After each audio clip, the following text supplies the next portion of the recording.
Orang itu mungkin banyak salah kaprah kalau misalnya ngomongin makan sehat itu kan harus yang kayak makan-makan gulai gitu ya, yang harus granola, quinoa, terus apalagi smoothies yang aneh bagi kita ya. Halo Sobat Fitness, Coach Uyab di sini. Aku adalah seorang personal trainer dan aku udah jadi beginian kurang lebih selama 6 tahun. Di video ini aku mau sharing ke kalian gimana sih caranya kita buat makan sehat. Karena sebenarnya ini kendala banyak teman-teman yang fitness mania juga, banyak member gym juga, banyak juga dialami sama klien-klien aku. Mereka udah rajin nge-gymnya, attendance mereka di gym itu lumayan tinggi, seminggu bisa nge-gym 3-4 kali. Tapi buat makannya mereka tuh kesusahan dan mereka akhirnya mengeluhkan, aku udah latihan lama tapi kok badannya segini-segini aja. Ya karena mereka nggak bisa jaga makannya. Sebenarnya apa sih kendala dan tantangan orang itu kok bisa susah buat ngejaga makannya? Yuk kita bahas.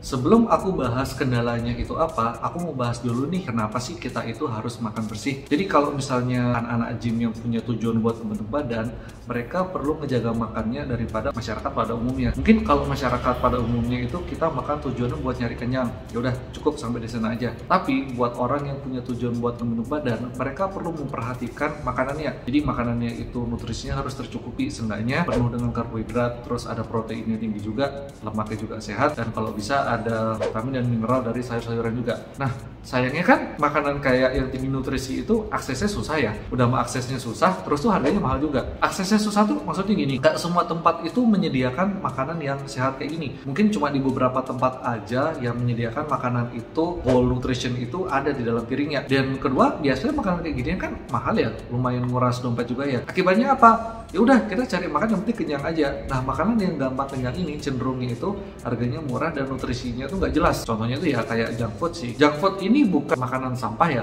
tapi lebih ke di dalam makanannya itu nutrisinya tuh nggak jelas dan juga prosesnya itu ya melewati proses-proses yang sehat. Mungkin lebih di deep fried, terus pakai minyak yang banyak, pakai minyak yang udah bekas. Yang penting makanan itu jadi bisa dimakan dan bikin kenyang. Nah, kendala utama dari orang-orang yang ingin membentuk badan itu biasanya susah cari aksesnya dan harganya lumayan mahal. Akibatnya larinya ke junk food.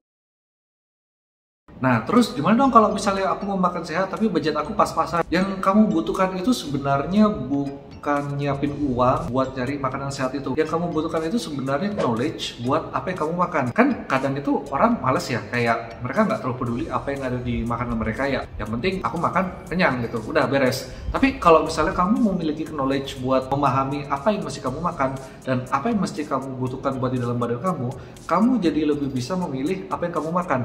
Sebenarnya kayak yang tadi aku bilang ya, kamu makan di warteg aja itu sebenarnya udah cukup buat memenuhi kebutuhan harian kita. Aku rasa dengan 15.000 aja itu udah cukup kok buat makanan itu diisi sama karbohidrat, itu diisi sama nasi, terus diisi protein, telur, terus pakai tahu, tempe itu udah cukup. Nah, habis itu diisi sama seratnya dari sayur, dan mungkin kalau misalnya ada lauk kayak misalnya kalian mau ngeluarin budget lebih buat ikan goreng, ayam suwir, aku rasa itu udah cukup buat memenuhi badan kita kok.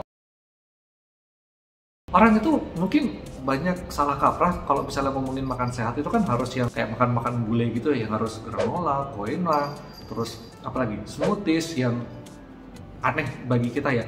Tapi kalau misalnya kita cari-cari sendiri buat cari makanan yang sehat aja sebenarnya banyak kok ada di sekitar kita. Nah, cuma mungkin kita agak lupa sama yang begituan, udah keburu, oh kalau misalnya kita mau makan sehat itu harus ngeluarin budget mahal. Padahal kan sebenarnya bisa ya cari makanan sehat itu di sekitar kita. Sebenarnya kalau kita ngomongin makanan itu ada makanan yang baik dan jahat ya. Baik dan jahat buat badan kita. Baik dan jahat tuh maksudnya gini, makanan baik itu ya jelas dia tuh memberi manfaat buat badan kita. Tapi kalau misalnya makanan baik ini kita konsumsi berlebihan, ya bakal nggak baik juga.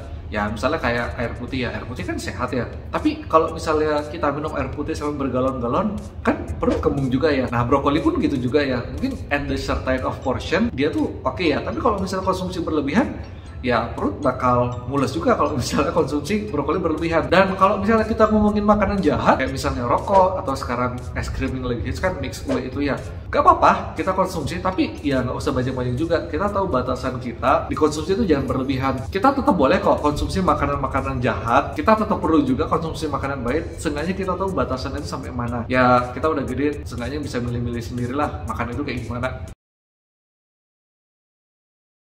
Kalau kita ngomongin makanan, itu memang nggak ada habisnya sih. Karena makanan itu memang ngasih happiness buat kita ya. Kita makan, itu kita dapat rasa senang ya. Kalian coba bayangin gini deh, kalian kalau misalnya punya duit datang ke restoran terus kalian pesan makan, kalian kenyang, jelas ya dapat senang ya. Beda kalau misalnya kalian datang ke gym, kalian keluarin duit, kalian bayar, kalian disuruh capek-capek. Memang makanan itu ngasih happiness ya buat kita ya, cuma kadang kita lupa sebenarnya selain ngasih happiness buat kita, kalau misalnya kita nggak kontrol makanan kita, di kemudian hari mungkin makanan itu yang bakal ngasih dampak buruk buat ke badan kita. Mungkin kalian punya kenalan, punya temen juga yang udah punya masalah macam-macam di badannya, itu kalau misalnya udah konsultasi sama dokter, pasti dokternya nyuruh gini, Bapak harus jaga makannya, Bapak harus olahraga, Bapak makannya gulanya harus dikontrol. Nah, gimana kalau misalnya kita mulai ngejaga itu dari awal sebelum dokter itu ngevonis kita? Nanti kalau misalnya dokter itu ngevonis kita buat jaga makanan dan nggak boleh aneh-aneh gitu dan suruh rajin olahraga, ntar udah keburu males loh.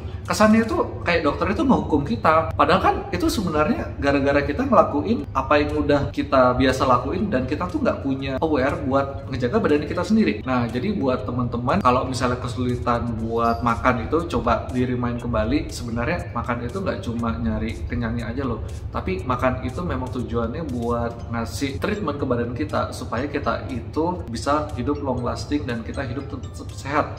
Nah, caranya gimana? Ya memang harus kita memiliki knowledge buat milih-milih makan kita. Kalau misalnya kamu punya knowledge itu, jadinya nggak perlu ngeluarin budget lebih. Nasi warteg aja itu sebenarnya cukup buat memenuhi nutrisi kamu. Dan yang terakhir nih, kalau misalnya kamu itu males banget nih buat nyari makan harus sampai ke warteg itu, ini sebenarnya lebih males lagi sih. Coba deh belajar masak. Mungkin kalau misalnya masak itu, aduh harus nyiapin lagi, harus masak, belum lagi beresinnya. Di internet sana itu banyak kok ada resep-resep cara bikin makanan sehat dan cepat itu gimana. Dan mungkin ya malesnya tinggal nyuci piring aja. Tapi dengan kamu itu masak sendiri, seenggaknya kamu itu bisa nakar apa yang kamu masukin, apa bahan-bahan yang kamu makan. Jadi nggak perlu khawatir lagi tentang apa kayak yang kamu makan di misalnya nasi warteg. Mungkin kalau misalnya makan di warteg kan kamu nggak tahu ya dagangnya itu nyiapin makannya itu kayak gimana ya, dagangnya itu masukin gula dan garamnya seberapa banyak ya. Dengan kamu masak sendiri kan kamu bisa milih-milih sendiri ya apa yang mau kamu masukin. Memang masak itu perlu trial dan error. Pertama kali kamu masak, aku yakin meskipun kamu udah ngikutin resep yang ada di YouTube, hasilnya nggak sesuai 100% apa yang kamu harapkan. Tapi dengan dari trial and error itu, kamu jadi tahu kok, ntar masak itu yang enak dan cocok buat lidah kamu tuh kayak gimana. Dan juga, yang tadi kayak aku bilang, dengan kamu itu masak sendiri, kamu kan jadi tahu apa nutrisi yang kamu butuhkan buat badan kamu. Nah, di akhir video ini buat teman-teman yang udah rajin nge-gym apalagi sampai hire coachnya itu cuma bisa 100% ngawasin kalian pas lagi di gym. Coachnya mungkin bisa ngedesainin program latihan yang terbaik buat kamu, tapi ketika kamu udah di luar, kontrol buat makan ada di tangan kamu sendiri. Kalau misalnya kamu itu kesulitan buat makan, anjir, aku udah latihan berat, makan harus ribet lagi. Coba di-remind kembali deh, apa tujuan awal kamu buat datang ke gym, apa tujuan kamu sampai harus capek-capek ngelakuin hal-hal seberat ini. Kalau memang kamu itu pengen sehat, mungkin bisa di-remind kembali deh, kamu makan itu nggak cuma nyari kenyang aja, tapi kamu juga nyari manfaat dari apa yang kamu makan. Memang kamu perlu belajar juga memahami apa yang kamu makan. Dengan kamu itu memahami apa yang kamu makan, nanti dengan sendirinya bakal ketemu jalannya sendiri kok. Mungkin kamu lebih nyaman kalau misalnya pesan nasi warteg, tapi kayak, Mbak pakai sayurnya gini aja, Mbak nasinya setengah aja, Mbak jangan pakai sayur yang ada santannya. Atau kalau misalnya kamu nggak suka makan di warteg, kamu bisa masak sendiri. Dan lagi, tetap kamu perlu knowledge buat masak itu kayak gimana. Mungkin awal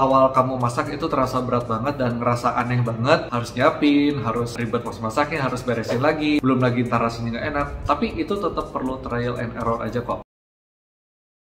Hari pertama kamu ngelakuin hal yang nggak biasa dalam hidupmu, itu pasti terasa berat dan aneh banget. Mungkin pertama kali kamu datang ke gym, kamu ingat nggak itu kayak gimana? Kamu ngerasa awkward banget, aneh banget, kayak datang ke gym, bingung mau ngapain. Tapi buat orang-orang yang udah biasa ngelakuin, ya mereka biasa aja datang ke gym, udah kayak hari-hari biasa aja. Diet pun sama kayak gitu juga ya. Awal-awal kamu nyoba belajar makan sehat, lu ngerasa, aduh ribet banget, kok susah banget ya kayak gini. Buat orang yang udah biasa ngejalaninnya, sebenarnya nggak seribet itu kok. Nah, segitu dulu video ini, mudah-mudahan bermanfaat. Like kalau kamu suka, dislike kalau nggak suka. Salam satu langkah menuju lebih sehat.